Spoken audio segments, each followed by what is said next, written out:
Hello everyone, this is Ruari Williamson of the Everything Geek podcast and presenting our first Star Wars action figure review and the first of our action figure reviews that we're introducing on the podcast YouTube channel. And starting off with our Star Wars action figure reviews, we're going to take a look at one of the collectibles from the new Star Wars Rebels animated series.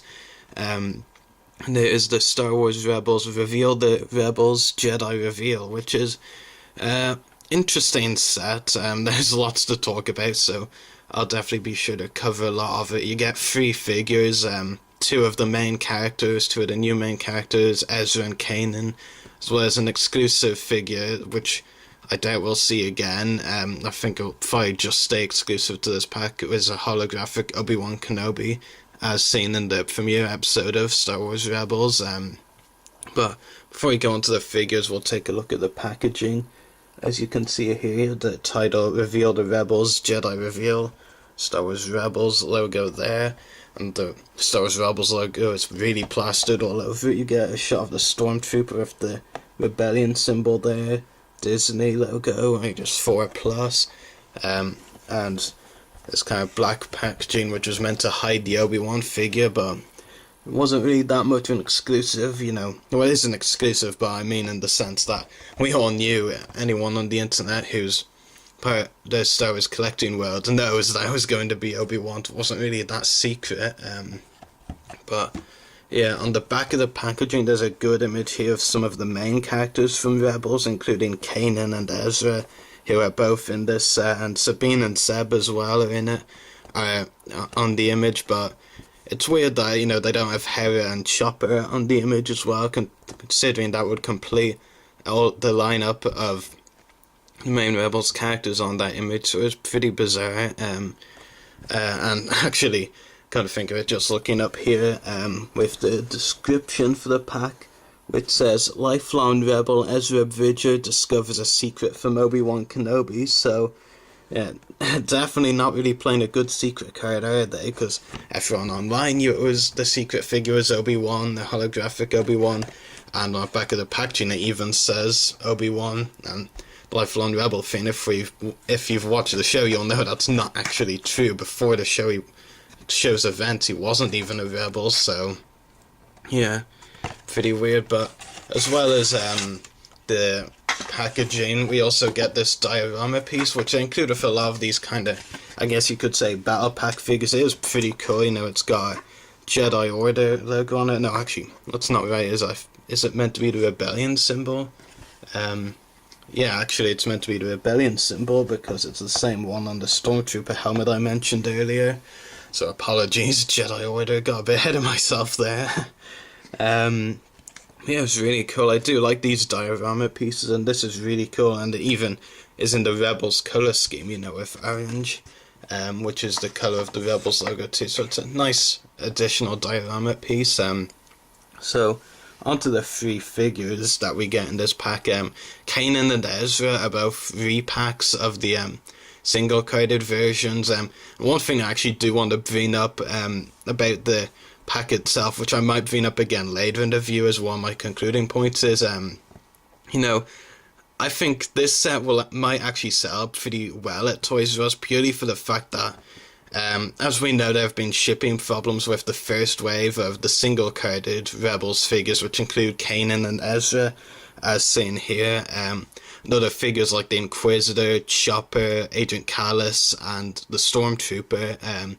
I think I'm right in saying those are the other figures in the first wave. I think this set is going to sell a bit better because people can get Kanan and Ezra here, but they're not going to, for me personally, I can say, for example, I'm not going to buy the single-carded Kanan and Ezra when they eventually get released, because I have this pack, so I already have them, so why would I buy a single-carded release, So that's the point I'm trying to make, and especially considering this is, one of the few Rebels collectibles with the actual action figures released so far because of those shipping problems. So I hope you understand the point I'm trying to make. Basically, I think this set is going to actually sell better than initially expected, just because of the fact that, of the shipping problems with the single-carded figures. But getting into the figures themselves, You know, I'll start with my favorite of the three in terms of the figure's design. And I'm going to start with Kanan, the cowboy Jedi, as he's described by the showrunners. The figure itself is actually really good. I am very impressed with the detail. That's something I'll talk about with Ezra and the holographic Obi-Wan. You know, one of my complaints really with those figures, you know, kind of the details on them. With Kanan, I think they've captured the details on his figure to perfection, really. I don't really have any complaints to say about the detail. I'll just give you a close-up of the face design. Yeah, I think the facial detailing, which I'll mention in a moment, is actually my problem with the Ezra figure. My main problem with the detail on the Ezra figure, I should say. I think the close-up really actually does do the Kanan figure justice. It is really good. The ponytail at the back is really nice as well. Yeah, I think they really did capture the facial sculpt, especially of Kanan's face to perfection. You know, I've no real problems with that. Got a nice symbol here. Maybe that's the Jedi symbol. No, I'm pretty sure it's not. Not actually sure what that symbol's meant to be. Yeah, there are other nice details as well, like the belt buckle there. Another belt here. Some other nice details too. One interesting thing, and it's really, aside from the articulation, which I know for a lot of people is an issue with the Rebels figures, for me, you know, articulation is an issue, yes, but I've always been more of a detail person over articulation, so if a figure's well detailed, you know, I'm still going to buy it, even if the articulation is terrible. I know some people, for them, articulation is a deal breaker, and for me it really depends, but if the detail's really good, then I'll probably still buy anyway. Yeah. One thing I do have to complain about, and this is my only complaint really, my only main complaint other than the articulation, is this is very weird, a very weird scenario with the Kanan figure. We've known for a few years now Hasbro has been cutting corners. First, with the Clone Wars figures, they took out the ankle articulation on some of the clone troopers and devised what collectors called the Stone sculpt, because it started with the Clone Commander Stone figure. They've been cutting corners a few other ways since, dropping more articulation.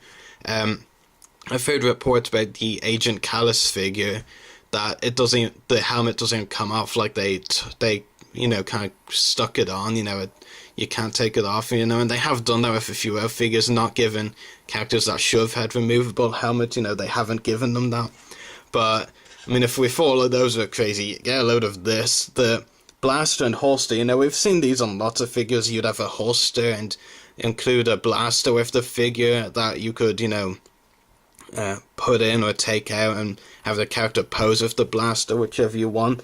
With the Kanan figure, they've actually sculpted the blaster and holster on. You can't move it, like it's actually sculpted as part of the figure, which for me, you know, some of the corners Hasbro cut I can understand. Well, a few years ago, the corners they cut I could understand. The corners they cut now are a bit extreme, and this one especially, I mean, you know, a holster and a blaster. How hard can they be to, you know, have separate, but they've sculpted that as part of the figure.